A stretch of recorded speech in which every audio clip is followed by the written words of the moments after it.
But what if we have a situation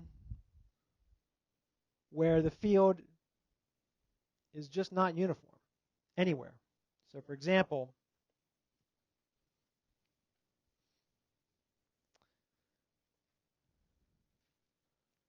here's a positive point charge, proton, right? Something like that. And I'm looking at various points along a path that's moving away from the proton. And the electric field here points in that direction. But as I move further away, what happens to the electric field? It goes down, right? The magnitude gets smaller and smaller. So we have, and it's continuously getting smaller, right? The electric field of the point charge, the magnitude of it is 1 over 4 pi epsilon 0 q over r squared. So the bigger the distance, the more the electric field decreases. And so it's decreasing constantly with distance, right? So if we wanted to find the potential difference from A to B in this case, and we're moving along a path that's along a region where the electric field is not constant anywhere, it's not uniform anywhere along that path, what can we do? Based on what we've just done, how could we come up with a strategy for dealing with this? Take an integral. So what is an integral? What do you mean by an integral? Okay, so we're summing up a change over an infinite number of small pieces. Okay, since I can't draw an infinite number, let me draw a finite number of small pieces.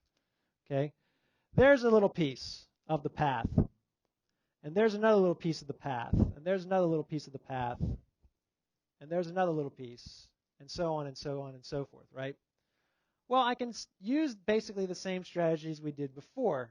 If I make these little pieces of the path small enough, I can approximate the field to be uniform along that part of the path. Okay, it's not, but it might be. If it's short enough, it doesn't change much. And then over this part of the path, the field is approximately uniform, or at least constant in magnitude and direction over that path. And it's different than this one, but we can treat it as constant. And then it's approximately constant here, but different than it was before. So if I'm breaking it up into little pieces, I can do exactly what we did before and say that VB minus VA is going to be negative E1 dot delta L1, okay, minus minus E2 dot delta L2 minus however many pieces we have, pieces of the path that we have. So in other words, we're summing up negative E sub I dot delta L sub I, if we're going from I being the counter that goes from one to the next. But of course, if we go to the limit where those delta L's are getting smaller and smaller and smaller,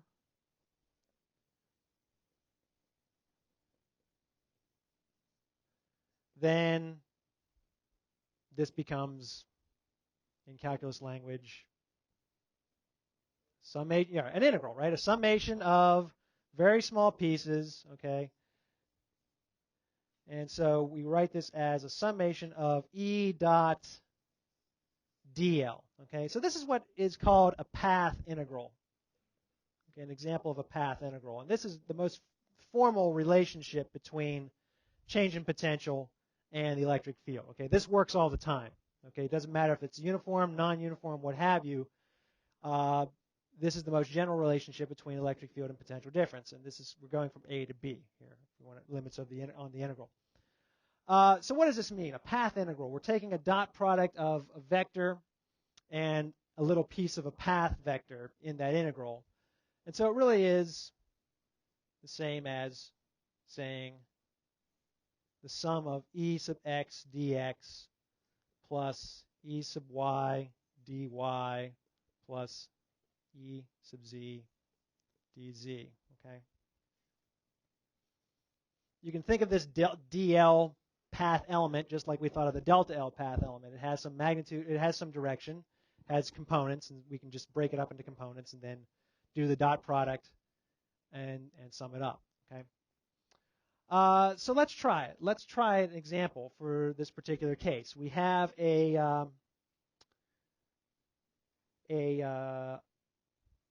point charge, and I'm placing my point charge at the origin here. So this is y, and this is x. Okay. And the magnitude of the electric field is 1 over 4 pi epsilon 0 q over r squared. Okay. Now, just to simplify things for right now, I'm on the x-axis, so I'm going to call the distance x. Okay. And that means if I'm on this particular x-axis, I can say that the electric field in this case is 1 over 4 pi epsilon 0 q over x squared comma 0 comma 0, right? It's just what the value of the electric field would be anywhere on the x-axis, right? It would have a 0 y component, 0 z component, and the distance would just be x, right? Are we okay there? So what do? We have a electric field vector. We have a path.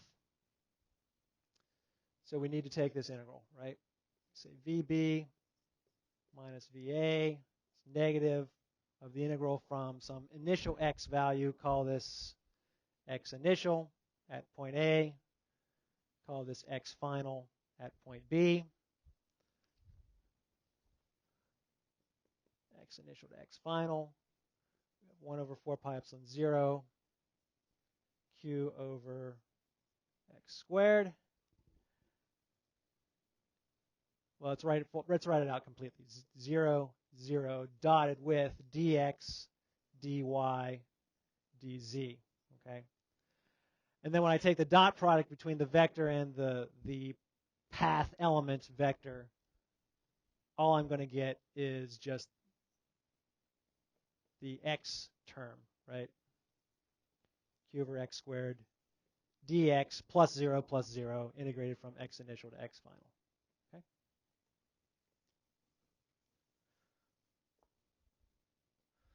Okay, so let's do it. What in here is a constant? Everything but x, right? So I can bring the 1 over 4 pi epsilon 0 out. I can bring the charge out. I have the negative sign outside. I'm going from x initial to x final. And I'm integrating, let me write it this way, x to the negative 2 power dx, right? And the indefinite integral gives me what? You integrate x to the minus 2 and you get what? What do you get? Negative x to the minus 1. Okay, negative x to the minus 1. All right. I'm evaluating from x initial to x final. So in other words, negative 1 over x. Let me write it that way.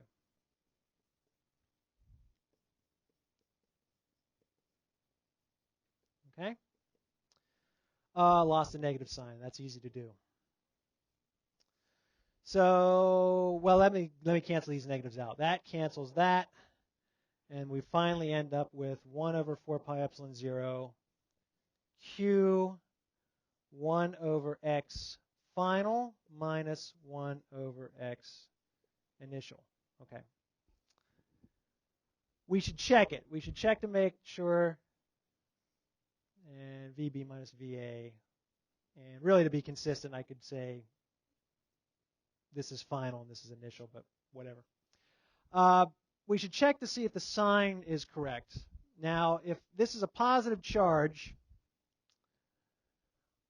my path goes from A to B. I'm going in the direction of the electric field. So I expect my delta V to be what? Negative. Expect my delta V to be negative. Okay. Is this expression negative? Well, that's a positive number, right? The charge is a positive number. We have 1 over a large distance minus 1 over a small distance. So, for example, this could be 1 over 10 meters minus 1 over 1 meters. Is that going to give me a negative? Yeah, that's going to work. So we are going to get the correct sign with this. It works out. Okay. So we've got then a result for the potential difference due to a point charge between two points in space. And in fact, we did it on the x-axis, but it turned out to be even more general result, because I could have thought of, for instance, 2 points A and B that don't lie on the x-axis. Maybe they're still collinear, okay, with the point charge, but they don't lie on the x-axis. Well, it doesn't really matter, because again, I'm doing the same sort of calculation just along a straight part of the path, and so I can just call that distance away, as we usually do, r, and I could write then VB minus VA is equal to 1 over 4 pi epsilon 0 Q 1 over R final. Well, again, this is final. Let me call this R sub B minus 1 over R sub A. Okay. All I'm doing is changing the name of this distance variable, just calling it R, what we usually call it, instead of X. Well, okay, but what if we had A here and B was maybe over here? They're not along the same path. So maybe A is there and B is, let's redraw it.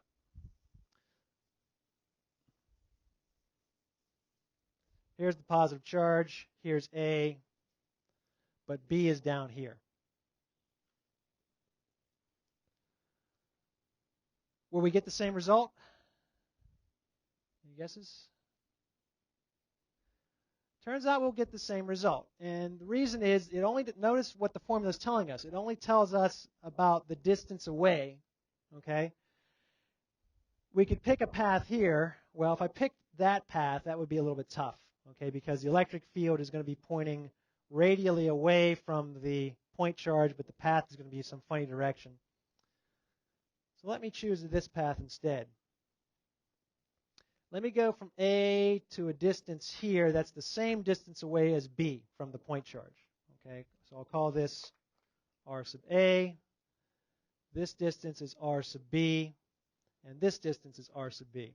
Okay, so I go from here to here, and we get exactly what we worked out before. Then let me pick a semicircular or a circular arc that goes from this distance to this distance. It's the same radial distance away, but I'm just traveling along the arc of a circle. What is that part of the path going to give me in terms of the potential difference? Why is it going to give me 0? Say it again. You're always perpendicular to the field along that part of the path, right? The electric field points directly away from the point charge. And your path here, everywhere along that little arc of a circle, is perpendicular to the electric field, right? So path independence says if I choose one path that gives me this result, then all of them are going to give me this result. So this works out no matter where the 2 points in space are. If you want to find the potential difference just due to a single point charge, that's the result. Okay. I wouldn't worry much about memorizing this, but you should know how to do this type of calculation. Okay. If you're given a non-uniform field and you're given 2 points, you should know how to set up, or at very least set up the integral and how to calculate it. Okay. And then if it's a simple enough case, we can actually calculate and work out the integral. Okay. Questions? Let's see if we have a question. We'll come back to this one. Let's do this first. So this is just an application of this result we just talked about. We have a 5 nanocoulomb sphere, uniformly charged sphere. So say it's like a ping pong ball with a positive 5 nanocoulombs rubbed over the surface. It's uniformly charged. Point B is at a distance 2 centimeters from the center. Point A is a distance 5 centimeters from the center. What's VB minus VA? Okay, so where's the path going from? It's from where to where? Where's the path start? Starts at A, right? We're going final minus initial, so the path direction is up, okay? So keep that in mind. check the sign of the result when you're done to see if you are getting the correct sign.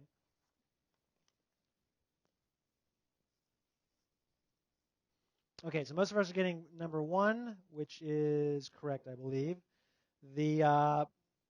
Again, we can check the sign, right? Because the electric field is pointing down, right? It's a positive charge. The path is going up. So if the field and the path are in opposite directions, we should get positive. We should get a positive change of potential. Okay, so that's only 1 or 3, basically.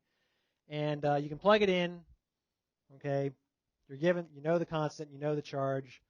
You know distance B is 2 centimeters, 0.02. Distance A is 5 centimeters. Should work out to be, if you plug all of it into 1,350 volts. Okay. Okay. It's just we have the results. We could just plug it in. Be okay? Questions there? Yes. A is the initial in this case because we're always measuring final minus initial, right? So if it says VB minus VA, B is the final position, A is the initial position, right? The diagram showing the distance from the center to location A is 5 centimeters. So maybe the diagram was misleading, but this 5 centimeters was referring to this whole distance. Yeah, that whole distance. That's right. If B was 5 centimeters from A, then yeah, the final distance would have been 7 centimeters in that case. Okay. All right. Let's try this one. Let's see. How do you calculate the case of a dipole? If you had a dipole and you wanted to find potential difference VD minus VC, what should you do in terms of summing up the potential differences? Would you use 1 path segment, 2 path segments, 3 path segments, or would you have to do an integral in this case? Okay, most of us are saying we have to do an integral. Some people are saying we have to use 2 path segments. Well, the path is from where to where? It starts at C and it goes to D, right? So we're going from here to here. Now, maybe the question wasn't as clear as it could have been, but in the previous, let's scroll back to a previous question. How many path segments did we use in this case?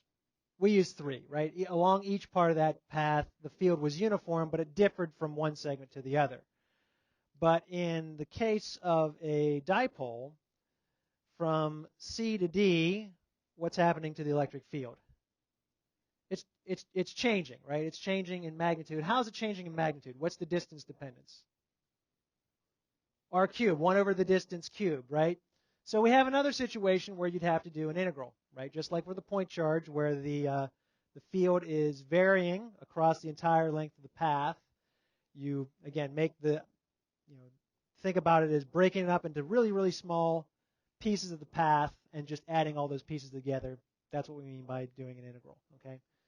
So the point is anytime you have a non-uniform field along a region where it's dependent on distance, it's varying with distance, you need to actually do the integral in order to calculate the potential difference. Okay. And you'll have a couple questions in a web assignment that's coming up where you would have to do some things like this. Okay. All right, we have, let's see, 5 minutes left. I want to set up an example that we will finish up next time. Well, we already talked about this, right? We would have to do a potential difference of 3 path segments for this case. And this is a case where we have a capacitor with a metal slab in between the 2 plates. Let's start off by just looking at a capacitor. 2 metal or 2 charge plates. One has a positive charge. One has a negative charge. Charges are equal but opposite, so that's plus Q and this is minus Q. Inside the electric field is uniform, right? That's the result for the electric field inside a capacitor where the size of the plates is much larger than the distance s between them. So we have a region of mostly uniform field. And let's say that, let's call this point A on one plate, point B on the other plate, across that distance s. Let's say VB minus VA is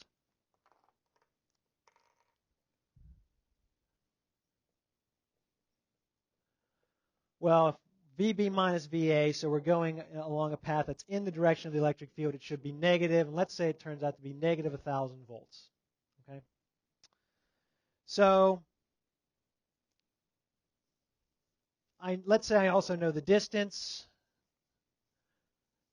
between the plates. We'll say that S is equal to, let's make it 2 millimeters, or 2 times 10 to the minus 3 meters. So if I know the distance S and I know the potential difference, I can say that the electric field, well, let's do it this way. VB minus VA is going to be the negative of the magnitude of that electric field times the magnitude of that distance times the cosine of 0, right? Because we're going in the direction of the path. Cosine of 0 is 1. So that's the result. So I can solve for the magnitude of the electric field by saying it's negative 1,000 volts, and the signs will cancel, so that'll give me positive, times 2 times 10 to the minus 3 meters. So the magnitude of the field inside the capacitor is going to be 5 times 10 to the 5th volts per meter. Okay? So that's the result when we just have air in between here. There's nothing in between except just air. And then we drop a metal slab in between the two plates of the capacitor. Okay? So we'll leave you where is this question? I thought it was here. Let's go back to here. Last question. Real quick. What do you think is going to happen to the electric field in this region and in this region when I drop the metal slab in between? We have a vote all the way across the board. Some say same as originally, some say less than originally, some say greater than originally. So think about it. We'll talk about it next time.